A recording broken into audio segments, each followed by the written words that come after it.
Well, hello, I'm Janet Morano, the Executive Director of Priests for Life. And at Priests for Life, when you think of Priests for Life, I guess you think of Father Frank Pavone, our National Director. But we have a whole team, we call it our pastoral team, that are part of Priests for Life. I thought it'd be great today to introduce you to one of our members of our pastoral team. All right, and I'm going to read you his bio so you can really understand who this wonderful person is. His name is Father Dennis Wild. He's an Augustinian priest. He's a member actually of the Augustinian province of St. Thomas of Villanova. And he was an associate professor of music at Villanova University from 1977 to 1998 before he joined Priests for Life. A Long Island native, Father Dennis is a professional pianist and presents piano recitals around the country in conjunction with his pro-life ministry. Father Dennis received his PhD in music from the Catholic University of America in 1984 and had been professionally engaged as a choral director at Villanova and as a guest conductor in 5 continents. Father feels a unique interest in relating music and pro-life ministry, much as the heart is basically moved through the beauty in life. Father Dennis has been actively involved in pro-life concerns since and before actually Roe v. Wade. In the 80s, he personally witnessed to the rescue movement and thereby developed ecumenical ties from the expression of common faith in God as the author of life. Beyond preaching and teaching on campus, he now has traveled to over 750 venues in 47 states, Canada, Mexico, and Europe, delivering the gospel of life and supporting the local pro-life efforts of clergy and laity. Father Dennis writes, "There is sadly no more dangerous place to live than the room. This bizarre situation of a culture of death, propped up by the law and camouflaged as medicine, perpetuates a lie of a colossal order. Its consequences is a dead-end street to baby, mother, and civilization. Our days seem, against this backdrop, can be foreboding, but they can also serve as a national and church wake-up call to act on the promise of God has given to all of us to thwart evil and reclaim his victory over death. A priest, therefore, needs to be at the front, side by side, supporting his flock in this battle of ours. Ours is not an option to wait for someone else to come along. What a joy it is to know that God is in charge and will not fail to lead us forward to the end this unspeakable crime." Now, that was written by Father Dennis Wild, and like I said, he's been with Priests for Life since 1998, and he's also our associate director here at Priests for Life, and he serves on our board at Priests for Life. But when I told you how many states he's been to, Father Dennis travels every weekend to a different parish, giving the pro-life message, doing those masses. He has spoken at pro-life banquets. He leads prayer vigils outside abortion clinics, abortion mills, as we like to call them, because that's what they really are. He has been part of the 40 Days for Life prayer vigils. It just goes on and on. Father Dennis, he has been so active with Priests for Life. He's really been a gift to our ministry. And you might want to consider, I know right now we're all kind of still in quarantine, locked down, but pretty soon things are going to ease up. I'm sure in another few more months, we're going to be back to traveling. We're going to be back to, your churches are going to open up again. So see, now is the time now to say, come the fall, we're going to have another 40 Days for Life campaign, that much I know. And of course, we have an important election. And those parishes will be open again, and parish weekends can be had. Now's the time to consider it, inviting Father Dennis, and we can arrange now for him to come in the fall, September, October, November, even, during Advent and Lent. Father Dennis does beautiful pro-life missions that I'm sure you might want to contact us. And how would you do that? Just send us an email at travels@priestsforlife.org. That's travels@priestsforlife.org. And Father Dennis has a travel coordinator, one of our staff here at Priests for Life, will be back in touch with you and walk you through the simple steps of what it would be like to have Father Dennis come to your community. Well, I did mention in his bio that Father Dennis is really a musician of the highest degree. I mean, we are very blessed here at Priest for Life because when we do have liturgy, Father Dennis always prepares all our songs and plays the piano. He plays the organ too. He has given many piano and organ recitals all over the world, actually. But he has incorporated this now as part of his pro-life work, where he'll come into do a parish weekend, and maybe you'd like to do a concert Saturday night after the Vigil Mass, or maybe Sunday afternoon after the last Mass on Sunday. Well, right now I want to show you just a little clip of Father Dennis's beautiful gift on the piano. So watch this clip.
Wasn't that beautiful, Father Dennis? And of course, he is amazing that you say, well, you know, our people are not so interested in classical music. Believe me, I've heard Father Dennis do concerts where he plays Broadway classic music, if you like that. Maybe if you like show tunes, patriotic music. And there's a few pro-life songs that have been written that Father Dennis plays also. So what he does is he will tailor the concert to what you feel the people in your church, your parish, your community will touch their hearts. So he can tailor that concert time just to what you would like. And he can mix it up. He could play a little classical. He could play a little show tunes. He could play some patriotic music. And also it might depend on the time of year that you're bringing him in. What season is it? If it's getting ready to be Christmas, oh boy, does Father Dennis love playing Christmas music. The idea is that you can have Father Dennis come to your parish, preach at all the masses that weekend, which he would love to do, give a good, solid pro-life homily. And then as an extra, you can plan on having a pro-life concert with Father Dennis. And of course, if there's prayers at the abortion mill, he would love to go there too. He also speaks in schools. He speaks in grammar schools and high schools and on college campuses. So again, if you're interested in bringing Father Dennis to your community, just send us an email at travels@priestsforlife.org. We'll give you all the details. And you might say, well, gee, Janet, I don't even know how we'll go about doing this. Well, contact us. Our travel department is wonderful, our speakers bureau. They will hold your hand through the entire process, make it so simple, and we'll tell you about the costs, which are not astronomical. And we can make it happen. So while you're stuck at home on the quarantine, it's time to plan. And maybe you'd like Father Dennis also maybe at your pregnancy center banquets too. So again, travels@priestsforlife.org. Well, now I'd like to invite the children, gather the children around. I haven't done one of these books in a little while, but I'd like to present to you today another book by Anthony DeStefano. And Anthony, of course, has written close to 20 books, both children's books and books for adults. But because it's springtime, and I know in a lot of our areas, people are thinking about, well, we're stuck in the house anyway. And in some states, the garden centers are still open, and you can get seeds, and everyone's starting to plant their vegetable gardens and their flowers, because it's springtime, and it's time to, even though we're shut in from this quarantine, an outdoor activity like planting can be a lot of fun for the family. I know I've been doing that with my grandchildren. I have two of my grandchildren with me right now, Lily and Lucas, and we've been doing some gardening too. Well, this beautiful book, The Seed Who Was Afraid to Be Planted, has a beautiful message. So gather the children around now and let's listen to the seed that was afraid to be planted.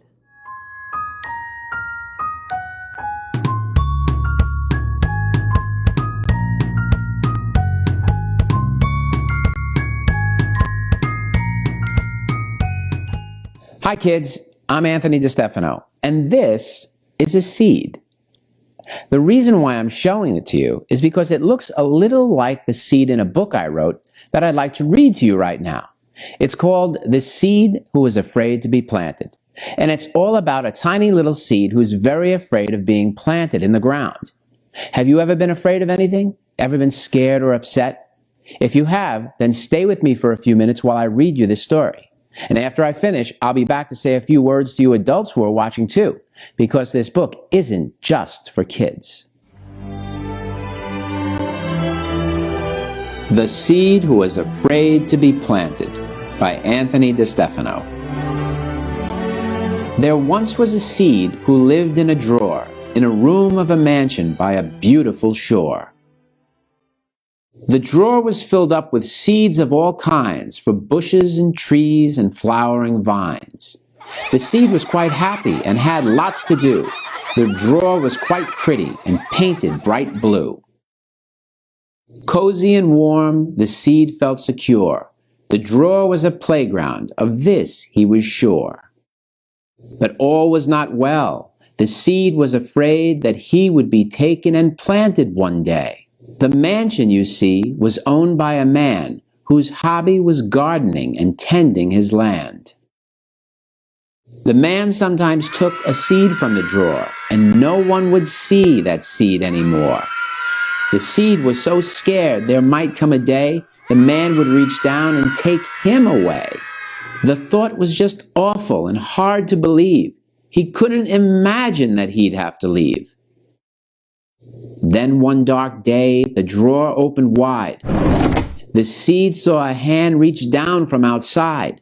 He tried to escape. He begged and he cried, but there was no place to run or to hide. The hand clasped about him. The seed shook with fear. He yelled to the man, "Don't take me from here."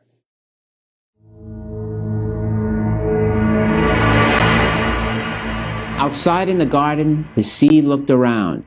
He saw to his horror a hole in the ground. A hole in the ground? Oh no, it can't be. I want to go back to my drawer, can't you see? I'm scared to be planted. I want to be free. I'm in so much pain and such agony.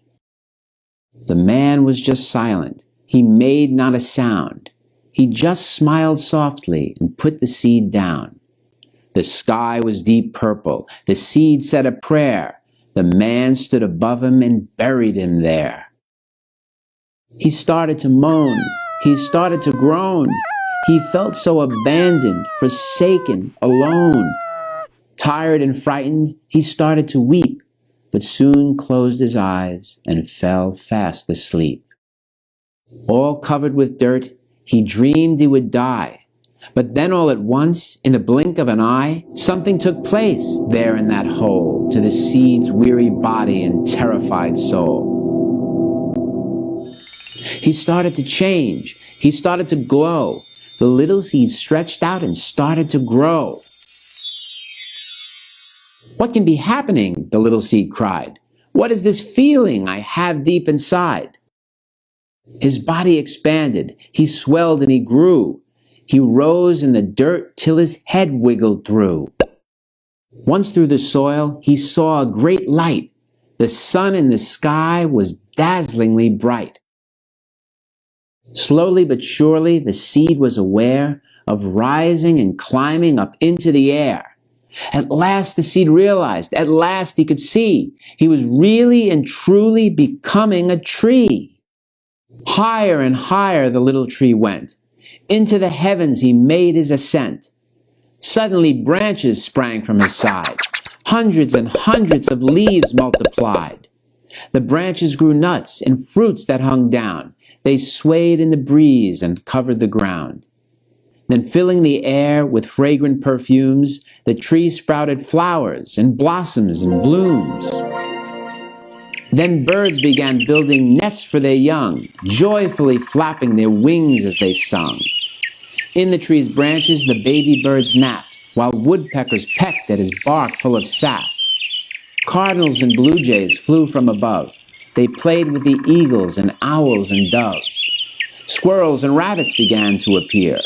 Beautiful butterflies came flying near. The tree was amazed. He looked at the scene. The sky was so blue, the garden so green. Mountains and vineyards and cities he saw. Millions of mansions looked over the shore. The tree was so thankful and heavy with fruit, he bowed to the man in humble salute. The man stood below, a smile on his face. His children were running all over the place. They climbed up the tree. They swung from his vines. They seemed to be having the happiest time. The garden was sunlit. The tree was aware of laughter and music and life everywhere. Life in the garden, life on the shore, so much more life than he had in the drawer. A breeze stirred his leaves, a wind howled through. The tree understood that all things were new.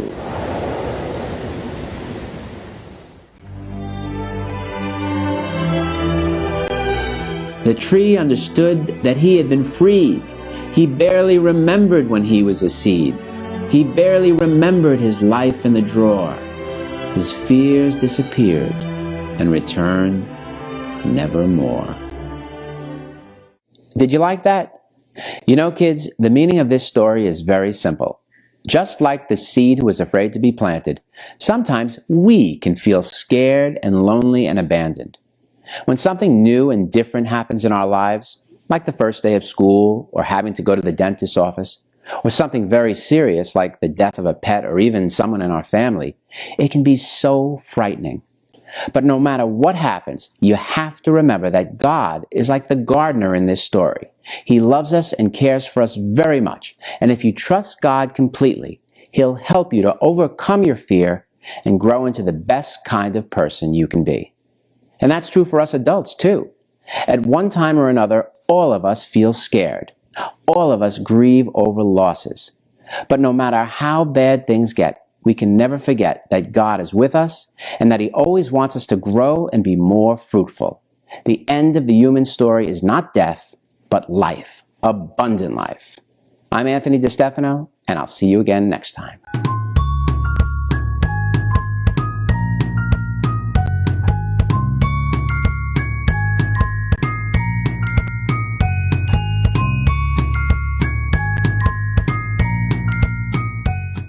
Isn't that a great story? And you are Priests for Life family, our viewers at endabortion.tv. I'd like to make a special offer to you. I'd like to send this to you as a gift for your kids. Just send us an email at orders@priestsforlife.org and tell us you'd like the seed who was afraid to be planted. We'll send that out to you as a gift right now. I think it's important to have extra books and things for the children to read. So again, Anthony DeStefano's book, The Seed That Was Afraid to Be Planted. Orders@priestsforlife.org. But one thing I have to tell you, I'm sorry, we cannot do international orders, USA only, all right? Sorry for that, but it's very cost prohibitive to send these books overseas. So this is USA only, The Seed That Was Afraid to Be Planted, orders@priestsforlife.org. And of course, following this segment, always at 4 o'clock Eastern and at 8:30 Eastern Time, I bring you episodes of The Catholic View for Women. Now, we're in Season 2. You can go to our website, thecatholicviewforwomen.com. Look up on the website to the right-hand side. Previous episode notes are there. And we're in Season 2, Episode 13. It's a hard pill to swallow. And this is a very important show. And I highly recommend you tuning in. And if you can't catch it on the first airing at 4, maybe you could tune in later this evening at 8:30 p.m. It talks about how harmful. We know the church's teaching against contraception, and the church really has our best interests at heart. But in this show, we're going to tell you about the other complications of taking the pill. So tune in now to The Catholic View for Women. Thank you.